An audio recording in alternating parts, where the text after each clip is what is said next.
Hi ಎಲ್ರಿಗೂ ನಮಸ್ಕಾರ. ನೀವು ನೋಡ್ತಾ ಇದ್ದೀರಾ tech info Kannada YouTube channel. ಇವತ್ತಿನ ಒಂದು ವಿಡಿಯೋದಲ್ಲಿ ನೀವು ಫೋನ್ಪೇ ಆ್ಯಪ್ ಉಪಯೋಗಿಸ್ಕೊಂಡು ಫೋನ್ಪೇ ಮುಖಾಂತರ ನಿಮ್ಮ ಫ್ರೆಂಡ್ಸ್ ಹಾಗೆ ಫ್ಯಾಮಿಲಿಗಳಿಗೆ ಹಾಗೆ ಇನ್ನೊಬ್ಬರ ನೀವು ಬ್ಯಾಂಕ್ ಅಕೌಂಟ್ಗೆ ಆಗಿರ್ಬೋದು, ಹಾಗೆ ಫೋನ್ಪೇ ಮುಖಾಂತರನೂ ಆಗಿರ್ಬೋದು, ನೀವು ಫೋನ್ಪೇಲಿ ಯಾವ ರೀತಿಯಾಗಿ ನೀವು ಹಣವನ್ನು ಟ್ರಾನ್ಸ್ಫರ್ ಮಾಡ್ಬೋದು, ನಿಮಗೆ ಇದಕ್ಕೆ ಯಾವ್ಯಾವ ಆಪ್ಷನ್ ಇದೆ ಅಂತ ನಿಮಗೆ ಪ್ರತಿಯೊಂದು ಮಾಹಿತಿಯನ್ನು ನಿಮಗೆ ತಿಳಿಸ್ಕೊಡ್ತಾ ಇದ್ದೀನಿ.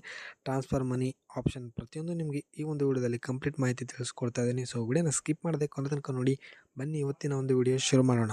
ವಿಡಿಯೋ ಶುರು ಮಾಡೋಕ್ಕೂ ಮುಂಚೆ ನೀವೇನಾದರೂ ಫಸ್ಟ್ ಟೈಮ್ ನಮ್ಮ ಯೂಟ್ಯೂಬ್ ಚಾನಲ್ ನೋಡ್ತಿದ್ರೆ ಈಗಲೇ ಸಬ್ಸ್ಕ್ರೈಬ್ ಮಾಡ್ಕೊಳ್ಳಿ, ಹಾಗೆ ಪಕ್ಕದಲ್ಲಿ ಕಾಣಿಸ್ತಿರೋ ಬೆಲ್ಲೈಕನ್ ಕೂಡ ಕ್ಲಿಕ್ನ ಮಾಡ್ಕೊಳ್ಳಿ.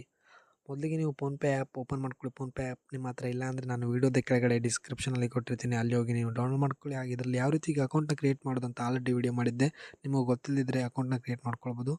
ಫೋನ್ಪೇ ಆ್ಯಪ್ ಓಪನ್ ಮಾಡ್ಕೊಂಡ ತಕ್ಷಣ ನಿಮ್ಮಲ್ಲಿ ನೋಡ್ಬೋದು ಟ್ರಾನ್ಸ್ಫರ್ ಮನಿ ಅಂತ ಇದೆ. To mobile number, to second option ನೋಡ್ಬೋದು ಟು ಬ್ಯಾಂಕ್ UPI ID, ಹಾಗೆ ಟು ಸೆಲ್ಫ್ ಅಕೌಂಟ್ ಅಂತ 3 ಆಪ್ಷನ್ ನಮಗೆ ಇದರಲ್ಲಿ ಕೊಟ್ಟಿದ್ದಾರೆ. ಟು ಮೊಬೈಲ್ ನಂಬರ್ ಅಂತಂದರೆ ನೀವು ನಿಮ್ಮ ಒಂದು ಫ್ರೆಂಡ್ಸ್ ಹಾಗೆ ಯಾರಿಗಾದರೂ ದುಡ್ಡನ್ನು ಕಳಿಸ್ಬೇಕು ಅಂತಿದ್ರೆ, ಇನ್ನೊಬ್ಬರಿಗೆ ಅಮೌಂಟ್ ಕಳಿಸ್ಬೇಕು ಅಂತಿದ್ರೆ, ಅವ್ರದ್ದು ಕೂಡ ನಿಮ್ಮಂತೆ ಫೋನ್ಪೇ ಅಕೌಂಟ್ ಇದ್ದರೆ ಅವ್ರ ನಂಬರ್ ಹೊಡೆದ್ಬಿಟ್ರೆ ಆಯಿತು. ಜಸ್ಟ್ ನಂಬರ್ ಸೆಲೆಕ್ಟ್ ಮಾಡಿಬಿಟ್ಟು ನೀವು ಅಮೌಂಟನ್ನು ಕಳಿಸ್ಬೋದು. ನೀವು ಯಾರಿಗೆ ಅಮೌಂಟ್ ಸೆಂಡ್ ಮಾಡಬೇಕು ಅಂತಿದ್ರೆ ಅವರ ಒಂದು ನಂಬರ್ ಹೊಡೆದ್ರೆ ಆಯಿತು. ಅವ್ರದ್ದು ಕೂಡ ಫೋನ್ಪೇ ಇರಬೇಕಾಗತ್ತೆ. ಹಾಗೇನಾದ್ರು ಇತ್ತು ಅಂತ ಅಂದರೆ ನೀವು ಡೈರೆಕ್ಟಾಗಿ ಅವರ ಅಕೌಂಟ್ಗೆ ದುಡ್ಡನ್ನು ಕಳಿಸ್ಬೋದು. ಇದು ಫಸ್ಟ್ ಆಪ್ಷನ್ ಆಗಿರುತ್ತೆ. ನೋಡ್ಬೋದು, ಈಗ ಅವ್ರ ಮೊಬೈಲ್ ನಂಬರ್ ತೊಗೊಂಡ್ರೆ ಆಯಿತು. ನೋಡ್ಬೋದು, ಈ ರೀತಿಯಾಗಿ ನೀವು ಡೈರೆಕ್ಟಾಗಿ ಪೇ ಮಾಡ್ಬೋದು. ನಾನು ಆಲ್ರೆಡಿ ಮಾಡಿದ್ದೀನಿ ನನ್ನ ಇನ್ನೊಂದು ನಂಬರ್ಗೆ, ನೋಡ್ಬೋದು. ಸೊ ಇದು ಒಂದು ಆಪ್ಷನ್ ಆಯಿತು. ಹಾಗೆ ಇನ್ನೊಂದು ಆಪ್ಷನ್ ನೋಡೋದಾದರೆ ಸೆಕೆಂಡ್ ಟು ಬ್ಯಾಂಕ್ ಹಾಗೆ UPI ID ಅಂತ ಇದೆ. ಇನ್ನೊಂದು ನೀವು ಯಾವ ರೀತಿಯಾಗಿ ಹಣವನ್ನು ಕಳಿಸ್ಬೋದು ಅಂತಂದರೆ ಅವರ ಬ್ಯಾಂಕ್ ಡೀಟೇಲ್ಸ್ ಮುಖಾಂತರ ಕಳಿಸ್ಬೋದು. ಇದ್ರ ಬಗ್ಗೆಯೂ ನಾನು ಸಪ್ರೇಟಾಗಿ ವಿಡಿಯೋ ಮಾಡಿದ್ದೆ, ಒಂದು ಬ್ಯಾಂಕ್ ಅಕೌಂಟಿಂದ ಇನ್ನೊಬ್ಬರ ಬ್ಯಾಂಕ್ ಅಕೌಂಟ್ಗೆ ಯಾವ ರೀತಿ ದುಡ್ಡು ಟ್ರಾನ್ಸ್ಫರ್ ಮಾಡ್ಬೋದು ಅಂತ. ನಿಮ್ಗೆ ಅದರಲ್ಲಿ ಏನೇನು ಆಪ್ಷನ್ ಬೇಕಾಗುತ್ತೆ ಅಂತಂದರೆ ಅಲ್ಲಿ ಆ್ಯಡ್ ಅ ಬ್ಯಾಂಕ್ ಅಕೌಂಟ್ ಮೇಲೆ ಕ್ಲಿಕ್ನ ಮಾಡಿದರೆ ಆಯಿತು. ನೀವು ಯಾರಿಗೆ ದುಡ್ಡು ಕಳಿಸ್ಬೇಕು ಅಂತಿದ್ರೆ ನೋಡಿ, ಅವ್ರದ್ದು ಫೋನ್ಪೇ ಇಲ್ಲ ಅಂದರೆ ಇದು ಯೂಸ್ ಆಗುತ್ತೆ. ಅವ್ರದ್ದು UPI ಪೇಮೆಂಟ್ ಇಲ್ಲ ಅಂತಂದರೆ ಅವ್ರದ್ದು ಡೈರೆಕ್ಟಾಗಿ ನೀವು ಬ್ಯಾಂಕ್ ಅಕೌಂಟ್ಗೆ ಕಳಿಸ್ಬೋದು.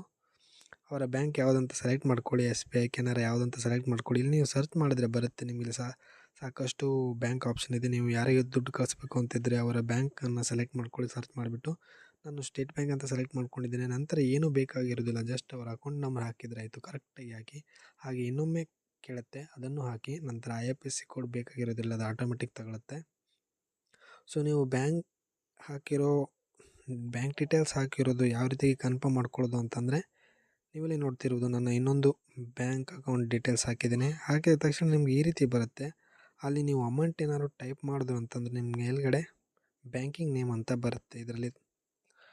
ಇದರಲ್ಲಿ ನೋಡ್ಬೋದು, ಈ ರೀತಿಯಾಗಿ ನೀವು ಅಮೌಂಟ್ ಟೈಪ್ ಮಾಡಿದ ತಕ್ಷಣ ಬ್ಯಾಂಕಿಂಗ್ ನೇಮ್ ಅಂತ ಅವ್ರ ಹೆಸರು ಬಂದುಬಿಟ್ಟು ಗ್ರೀನ್ ಟಿಕ್ ಬಂದರೆ ನಿಮ್ಮ bank details bank details correct ಆಗಿದೆ ಅಂತ ಅರ್ಥ. ನೀವು ಕಳಿಸ್ತಿರೋ ನೇಮ್ಗೆ ಇದೆ ಅಂತ ಒಂದು ಸಲ ಚೆಕ್ ಮಾಡ್ಕೊಳ್ಬೋದು. ನಂತರ ನೀವು ವೆರಿಫಿಕೇಷನ್ ಮಾಡಿಕೊಂಡು ಅಮೌಂಟನ್ನ ಕಳಿಸ್ಬೋದು.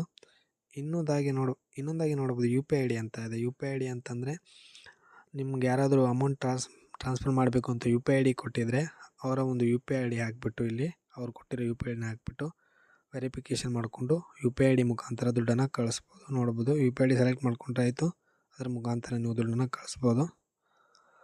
ಹಾಗೆ ಇನ್ನೊಂದು ಟು ಸೆಲ್ಫ್ ಅಂತ ಇದೆ. ಇದು ನಿಮ್ಮ ಒಂದು ಬ್ಯಾಂಕ್ ಅಕೌಂಟಿಂದ ನಿಮ್ಮ ಇನ್ನೊಂದು ಬ್ಯಾಂಕ್ ಅಕೌಂಟ್ಗೆ ಅಮೌಂಟ್ ಟ್ರಾನ್ಸ್ಫರ್ ಮಾಡುವ ವಿಧಾನವಾಗಿರುತ್ತೆ. ಇದು ಥರ್ಡ್ ನಿಮ್ಮದೇ ಆಗಿರುತ್ತೆ. ಒಂದು ಕೆನರಾ ಬ್ಯಾಂಕ್ ಅಕೌಂಟ್ ಇದ್ದರೆ ನಿಮ್ಮದು, ಇನ್ನೊಂದು ಕರ್ನಾಟಕ ಬ್ಯಾಂಕ್ ಇದೆ, SBI ಇದ್ದರೆ ನಿಮ್ಮ ಒಂದು ಬ್ಯಾಂಕ್ ಅಕೌಂಟಿಂದ ಇನ್ನೊಂದು ಬ್ಯಾಂಕ್ ಅಕೌಂಟ್ಗೆ ಈಸಿಯಾಗಿ ಅಮೌಂಟನ್ನ ಟ್ರಾನ್ಸ್ಫರ್ ಮಾಡ್ಬೋದು. ಈ ರೀತಿಯಾಗಿ ನೀವು 3 ವಿಧದಲ್ಲಿ ನಿಮ್ಮ ಫೋನ್ಪೇ ಆ್ಯಪಲ್ಲಿ ಅಮೌಂಟನ್ನು ಟ್ರಾನ್ಸ್ಫರ್ ಮಾಡ್ಬೋದು.